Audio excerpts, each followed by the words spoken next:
So if you think about companies like Swatch, Omega, Rolex, these are sort of the big producers in the world.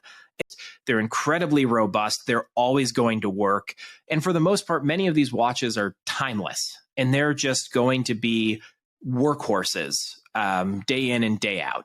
And that's not to say that they aren't also luxury products, because purely based on their pricing, that's exactly what they are.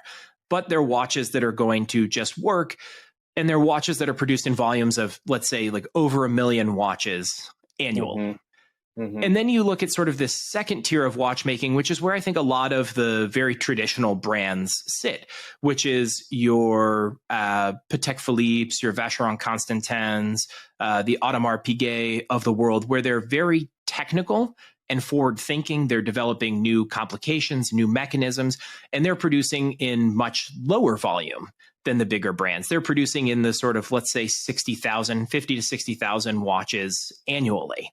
And they're producing everything from, a sport watch to an amazing grand complication that they can only make 1 or 2 of in a given year.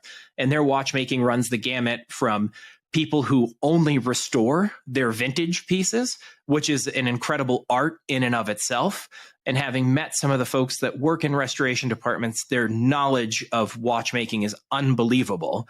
And so there's an amazing collection of brands in that sort of, I would say, 40 to 60,000 pieces production annually, who do an incredible job with their watchmaking. And then when you go down below that, you get kind of into the independent watchmaking category.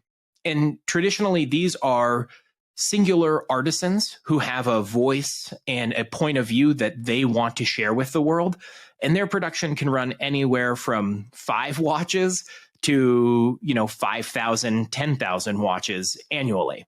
And independence could be in many different forms. It could be financially independent, where it's a singularly owned entity owned by a family, or it could be a singular artisan or a collective of artisans who've come together to create watches, and they're in this much smaller end. And some of the family-owned entities are on a little bit larger side.